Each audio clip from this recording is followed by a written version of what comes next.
नाबालिग बालकों की यौन शोषण के मामले अभी भी थमने का नाम नहीं ले रहे हैं। जनवरी से नवंबर तक महज 11 महीने में बुल्ढाना जिले में 61 नाबालिग बालकों का यौन उत्पीड़न किया गया। बाल कल्याण समिति से मिली जानकारी के अनुसार अधिकांश मामलों में आरोपी परिवार या करीबी रिश्तेदार है। खैर, तो सिर्फ उतना ही मामला है जो पुलिस थाने तक पहुंचा है, लेकिन कई ऐसे भी मामले हैं जिनकी शिकायत पुलिस से नहीं की गई है, जिससे ये आंकड़ा और भी बढ़ सकता है, जो काफी चिंता का विषय है। क्या वाकई हमारे समाज में बच्चे सुरक्षित हैं? ये एक बड़ा सवाल है, क्योंकि बच्चों के साथ हो रहा अत्याचार उनकी सुरक्षा पर सवाल खड़ा कर रहा है। केवल बेटियां ही नहीं, बल्कि विकृत मानसिकता वाले लोगों की वजह से मासूम बेटों के साथ भी अत्याचार की घटना लगातार बढ़ रही है। ज्यादातर मामलों में तो बच्चों के शोषण करने वाले उनके अपने परिचित या रिश्तेदार ही होते हैं। जन जागृति और बच्चों को उनकी सुरक्षा के बारे में जानकारी देने के बाद भी नाबालिगों की यौन शोषण की घटनाएं थमने का नाम नहीं ले रही है। ऐसा ही एक चौंकाने वाला आंकड़ा बुल्ढाना जिले में सामने आया है। जनवरी से नवंबर तक 11 महीने में 61 बालकों का यौन शोषण हुआ है। बाल कल्याण समिति द्वारा मिली जानकारी के अनुसार ये आंकड़ा सामने आया है। वैसे ये आंकड़ा और भी बढ़ सकता है, क्योंकि बहुत से मामले तो ऐसे भी है जो सामने भी नहीं आते। जरूरी है कि बच्चों को उनकी अपनी सुरक्षा के लिए सतर्क करने के साथ साथ जागरूक बनाया जाए। मागील जानेवारी ते नोव्हेंबर या काळामध्ये लैंगिक अत्याचाराने पीडित 61 प्रकरणं आपल्या जिल्ह्यामध्ये आलेली आहेत आणि ही जी प्रकरणं आलेली आहेत याचा अभ्यास केला असता असं निदर्शनास आलं आहे की आपल्या कुटुंबाचे सदस्य असेल, जवळचे शेजारी असतील किंवा नातेवाईक असतील, यांचे प्रमाण यांना ॲब्यूज करण्याचं मोठ्या प्रमाणामध्ये आहे। तर गाव पातळीवर VCPC ग्राम समिती ही मोठ्या प्रमाणात सक्षम होणं गरजेचं आहे। त्याचबरोबर प्रत्येक पालकांनी आपल्या मुलाला गुड टच आणि बॅड टच या संदर्भामध्ये मार्गदर्शन करावं। मित्र या नात्याने आपल्या पाल्यासोबत वर्तन प्रत्येकाचं असावं, जेणेकरून मुलं अशा प्रकारचं कृत्य होत असेल किंवा त्यांच्या बाबतीत घडलं असेल तर ते ताबडतोब आपल्या पालकाला सांगतील।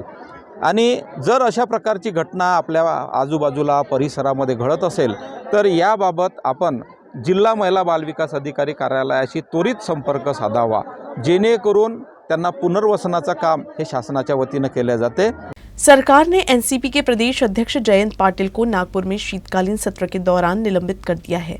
इस घटना के विरोध में एनसीपी जिलाध्यक्ष संग्राम गावंडे के नेतृत्व में अकोला से गुजरने वाले राष्ट्रीय राजमार्ग पर रास्ता रोककर विरोध आंदोलन किया गया। जयंत पाटिल का निलंबन सरकार के निरंकुश रवैये और लोकतंत्र को पैरों तले कुचलने का प्रतीक है। संग्राम गावंडे ने कहा कि हम इस निलंबन आदेश का विरोध करते हैं। इस दौरान कुछ देर के लिए राष्ट्रीय राजमार्ग पर यातायात ठप रहा।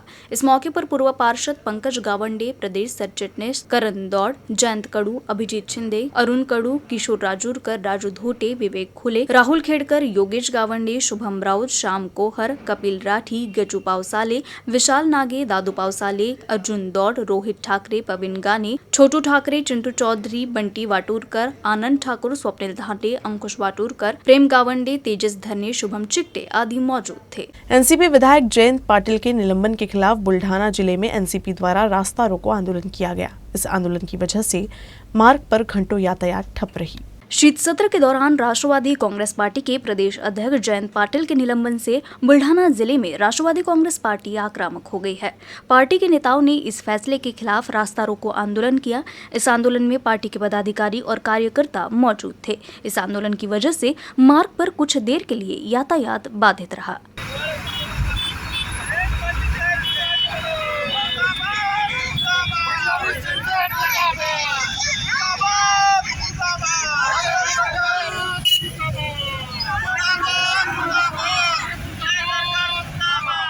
काल विधिमंडळामध्ये आमचे नेते राष्ट्रवादी काँग्रेस पार्टीचे प्रदेशाध्यक्ष आमदार जयंत पाटील साहेब यांना अध्यक्षाबद्दल काहीतरी बोलल्याचं एक कारण दाखवून त्यांना विधिमंडळ संपेपर्यंत त्यांना निलंबित करण्यात आलं।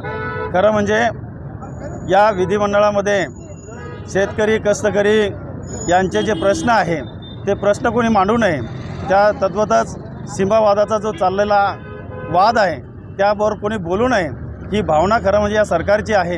एकदम हे निर्लज्जपणे हे सरकार या ठिकाणी वागत आहे आणि त्यांनी काल मुद्दामून निर्लज्जपणे जयंत पाटील साहेबांचं निलंबन केलेलं आहे. त्या सर्व घटनेचा आम्ही निषेध करतोय. त्या निषेध करण्यासाठी आज आम्ही या ठिकाणी रास्ता रोको केलेला आहे. पूर्व कांग्रेस विधायक दिलीप कुमार सानंदा ने कई वर्षों से की जा रही मांग को दोहराते हुए बुल्ढाना जिले के खामगांव को जिला बनाने की मांग की है।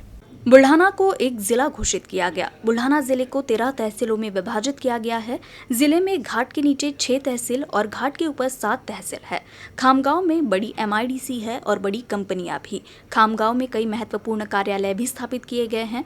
घाट के नीचे के 6 तहसील का कामकाज खामगांव से चलाया जाता है, इसलिए खामगांव को जिला बनाने की मांग की गई है। इस संबंध में सरकार भी विचार कर रही है। हालांकि अभी तक सरकार द्वारा खामगांव को जिला बनाने के लिए कोई कदम नहीं उठाया गया है।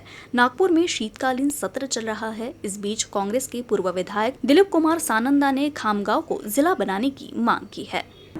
बुलढाणा जिल्ह्याचं विभाजन करून खामगाव जिल्हा व्हावा ही अनेक वर्षापासून मागणी आहे। त्यासाठी पत्रकार, जनप्रतिनिधी यांनी मोठ्या प्रमाणामध्ये आंदोलनं केली। युतीच्या काळात गोपीनाथजी मुंडे साहेब जेव्हा होते उपमुख्यमंत्री तेव्हा त्यांनी सांगितलं होतं, आश्वासन दिलं होतं, मोठ्या प्रमाणामध्ये आंदोलन झालं पत्रकारांच्या नेतृत्वाखाली। ते आंदोलन एवढं चिघळलं, त्यांनी या ठिकाणी आश्वासन दिलं की निश्चित रूपानं खामगाव जिल्हा केला जाईल। त्यानंतर त्यांची सत्ता होती, काँग्रेसची सत्ता होती। त्या ठिकाणी ते जेव्हाचे मंत्री होते, मुख्यमंत्री होते, त्यांनी सांगितलं खामगाव जिल्हा हा व्हायला पाहिजे होता, परंतु इंग्रजांच्या काळामध्ये थंड हवेचं ठिकाण या माध्यमातून बुलढाणा हा जिल्हा झाला। आज मोठ्या प्रमाणामध्ये व्याप वाढलेला आहे। परत आता सरकार बदललं आहे। सरकारला मला विनंती करायची आहे, ही जी सर्वांची जीवाभावाची मागणी आहे, छोटं कुटुंब सुखी कुटुंब या माध्यमातून खामगाव आपल्या बुलढाणा जिल्ह्याचं जर विभाजन केलं तर मोठ्या प्रमाणामध्ये एक खामगाव जिल्हा हा होऊ शकतो। बुल्ढाना जिले के खामगांव में तत्कालीन अतिरिक्त पुलिस अधीक्षक श्रवण दत्त एस के नागपुर तबादले के बाद खामगांव और शेगांव तहसीलों में अवैध धंधे बढ़ गए हैं। इस अवैध धंधों की वजह से किसान और युवक वर्ग बर्बाद हो रहे हैं। पूर्व विधायक दिलीप कुमार सानंदा ने मांग की है कि पुलिस विभाग इस पर गंभीरता से ध्यान दे। वे खामगांव में आयोजित पत्रकार वार्ता में बोल रहे थे। बुल्ढाना जिले के खामगांव शहर के साथ शेगांव शहर में अवैध धंधे बड़े पैमाने पर और धड़ल्ले से चल रहे हैं।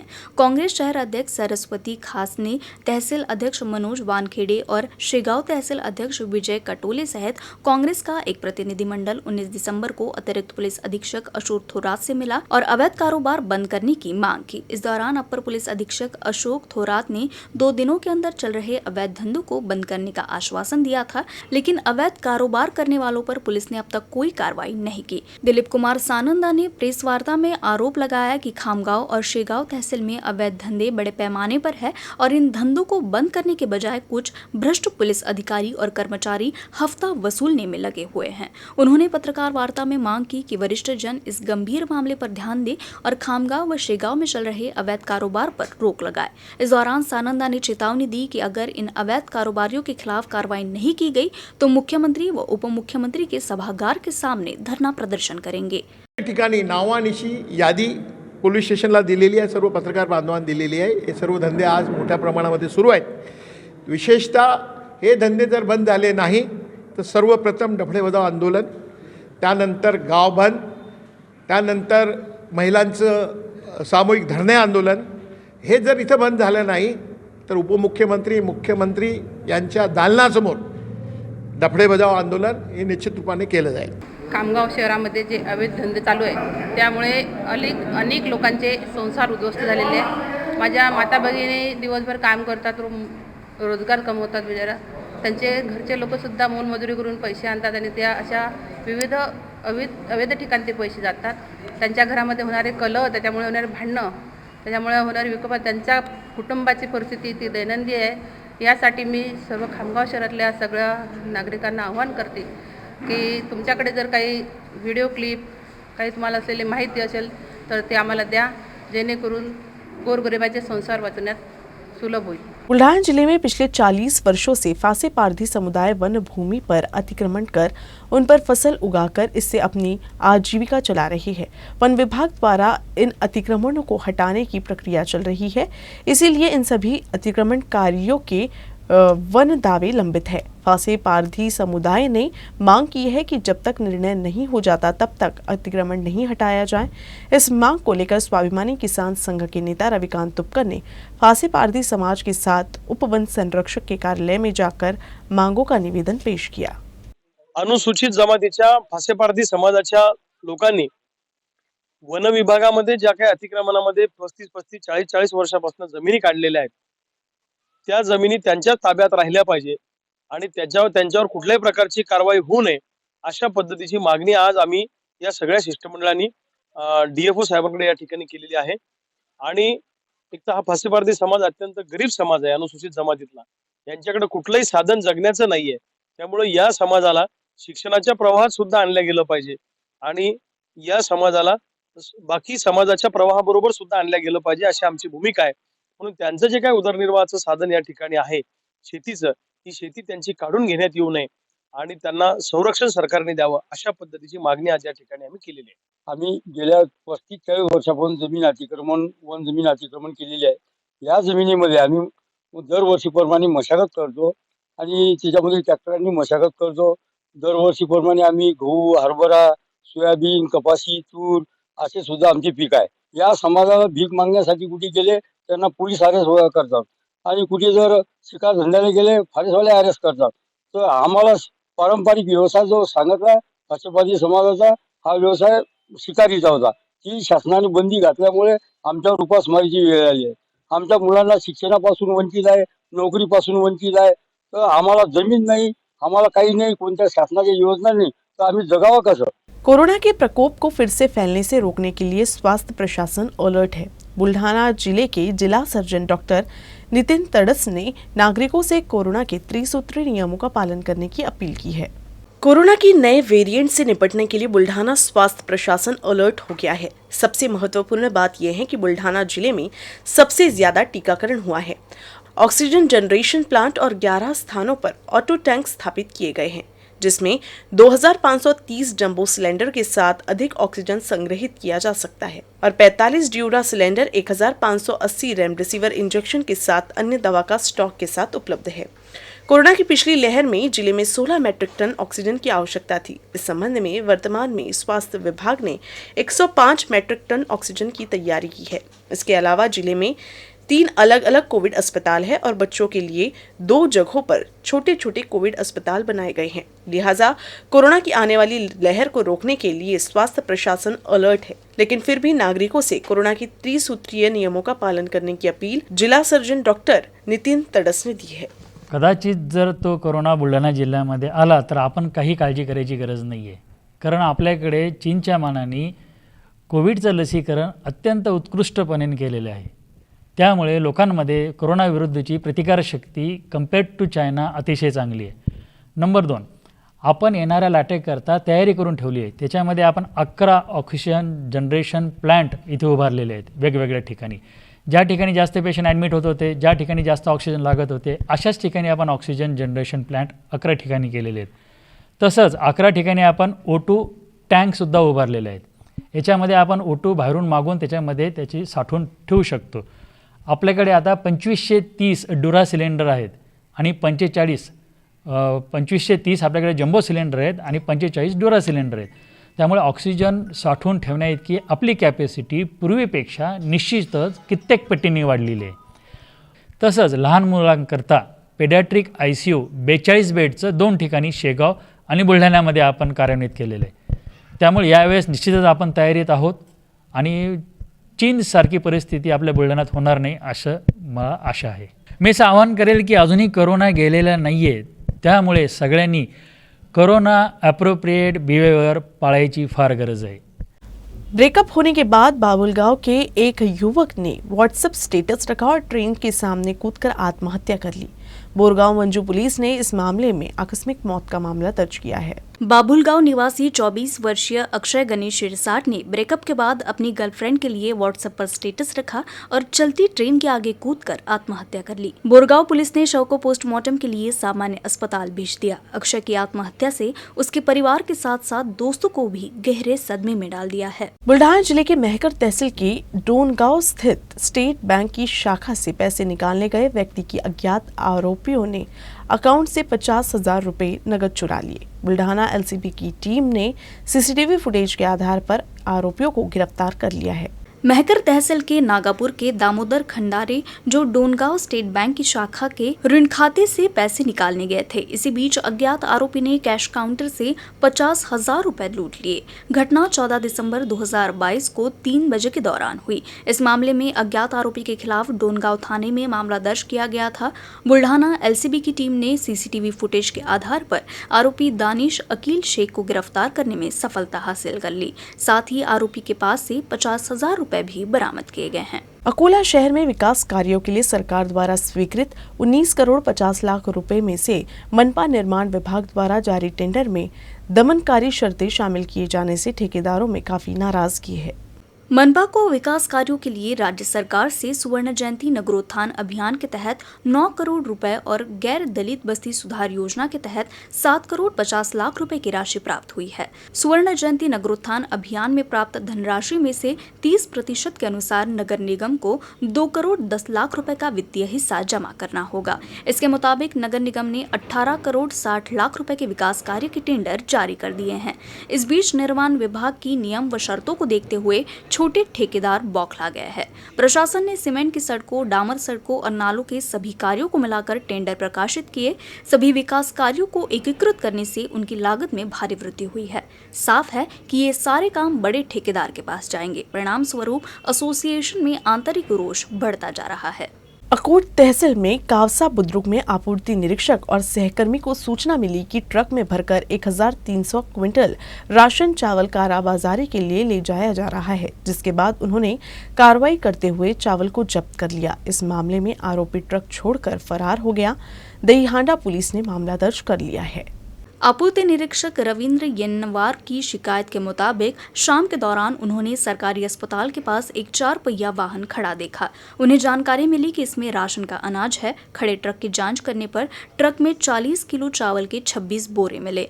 आरोपी इरफान अली शहादत अली को अनाज के संबंध में दस्तावेज दिखाने को कहा, लेकिन उन्हें अनाज की खरीद बिक्री या भंडारण के संदर्भ में सक्षम अधिकारियों द्वारा जारी कोई दस्तावेज नहीं मिला, जिससे राशन का सामान चोरी कर कालाबाजारी में बेचने के बात पता चली। कार्रवाई के दौरान आरोपी चालक ट्रक छोड़कर फरार हो गया। आपूर्ति निरीक्षकों ने चावल व ट्रक को जब्त कर थाने में जमा करा दिया।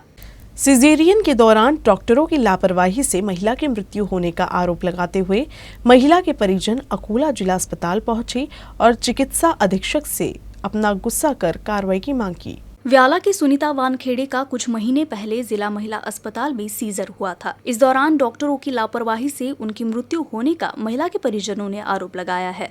महिला अस्पताल की जानकारी के अनुसार महिला को जून माह में भर्ती किया गया था। रात में प्रसव पीड़ा शुरू होने पर महिला को सिजेरियन सेक्शन ले जाया गया। डिलीवरी के बाद महिला की प्रकृति स्थिर थी, लेकिन सुबह महिला को सामान्य उपचार के लिए रेफर कर दिया गया, जिसके बाद नागपुर जीएमसी को रेफर किया गया, जहां 18 से 19 दिनों के बाद मल्टी ऑर्गन फेलियर से महिला की मौत हो गई। डिलिव्हरी झाली आणि त्यानं 11 वाजता 10 वाजतापासून नेलं तर 4 वाजे लोक आणलंच नाही त्यानं। मग सांगत आम्हाला की सिरियस झाली ते, तुमच्या घरचे लोक बोलावा।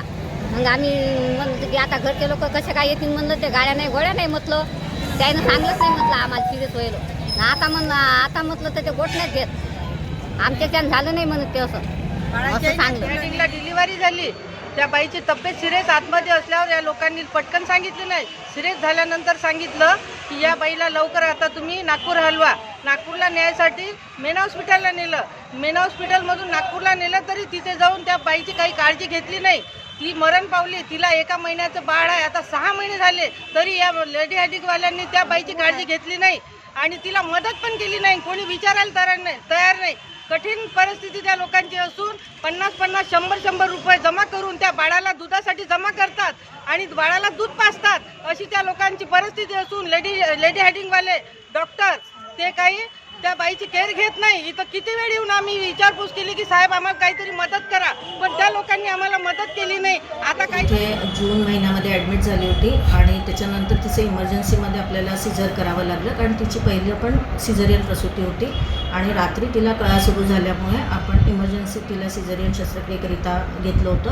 पण आतमध्ये खूप पहिल्या सिझरचं जे आम्ही ॲडेजन्स म्हणतो म्हणजे चिपकलेले होते मूत्राशय आणि गर्भाशय, तर बाळ काढताना मूत्राशय सेपरेट करताना त्याला इजा झाली होती. तर ती इजा ही होऊ शकते कारण ते प्रिव्हियस सिझर जी असते त्याच्यामधली ही रिस्क असते आणि हे आपण एक्सप्लेन करतो नातेवाईकांना आणि अशा वेळेस काही ॲक्सिडेंटल अशा इंजुरी होऊ शकतात. मग ती आपण जनरल सर्जनला बोलवून रात्री त्याला रिपेअर पण केलं आणि पेशंट स्टेबल होती. तिला आपण ब्लड पण लावलं. दुसऱ्या दिवशी सकाळी म्हणजे जवळपास 8 तासामध्ये तिला चांगलं युरिन आउटपुट पण आलं आणि त्याच्यानंतर सकाळी 9-10 वाजतापासून तिचं युरिन आउटपुट कमी व्हायला लागलं आणि जेव्हा आता आउटपुट अपेक्षेपेक्षा कमी आहे तेव्हा आम्ही तिच्या ब्लड टेस्ट केल्या तर त्याच्यामध्ये क्रिएटिनिन वाढलेलं होतं. नया अंदूरा जिले के किसान फसल बीमा सहायता से वंचित होने से किसान पुत्र गोपाल पोहरे ने कारंजा रमजानपुर बांध पर जल समाधि आंदोलन किया.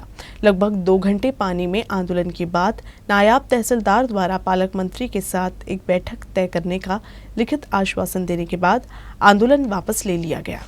फसल नुकसान का 100% मुआवजा बीमा कंपनी से दिलाने की मांग को लेकर जल समाधि आंदोलन किया गया. आंदोलन के बारे में सूचना मिलते ही नायब तहसीलदार कोटकार, तहसील कृषि अधीक्षक माने, तलाठी पाखेरे व उरल थाने के थानेदार पुलिसकर्मी धरना स्थल पर पहुंचे. इस मौके पर नायब तहसीलदार, तहसील कृषि पदाधिकारी ने किसानों से चर्चा की. किसानों की फसल बीमा सहित विभिन्न मांगों को लेकर पालक मंत्री के साथ बैठक तय करने का लिखित आश्वासन दिए जाने के बाद धरना स्थगित कर दिया गया. धरने में उरल, झुरल, अंतरी, निंबा, नया अंदूरा, कारंजा, कौठा, बहादुरा, हिंगना, निंबा, अंदूरा, निंबा फाटा क्षेत्र के किसानों ने भाग लिया. अकोला जिल्ह्यातील शेतकऱ्यांना प्रधानमंत्री पीक विम्याच्या माध्यमातून अतिशय तुटपुंजी मदत या अकोला जिल्ह्यात दिली गेली आहे. शेतकऱ्यांच्या अनेक अडचणी आहेत, शेतकऱ्यांच्या अनेक तक्रारी आहेत. मात्र आम्हाला जे पालकमंत्री आहेत हे पालकमंत्री शक्तिमानसारखे काम करतात. अवघ्या काही मिनटं म्हणजे एवढा मोठा अकोला जिल्हा आहे, एवढे मोठे प्रश्न आमच्या जिल्ह्यात आहे आणि अवघ्या काही मिनटं आमच्या अकोला जिल्ह्यावर पालकमंत्री देतात. त्यांच्यासोबत आमची या शेतकऱ्यांच्या तक्रारी मांडण्यासाठी वेळ मिळावा आणि आमच्या मागण्यांना न्याय मिळावा यासाठी आम्ही आज रोजी जलसमाधी आंदोलन केले होते. माननीय तहसीलदार साहेब यांच्या माध्यमातून आम्हाला लेखी स्वरूपात आश्वासन मिळाले की आम्ही पालकमंत्र्यांसोबत तुमची बैठक लावून देतो. म्हणून तुर्तास आम्ही आज रोजी जलसमाधी आंदोलन स्थगित केले आहे. न्यूज रूम से बस इतना ही. खबरों का सिलसिला यूं ही चलता रहेगा. आप देखते रहिएगा UCN न्यूज अकोला.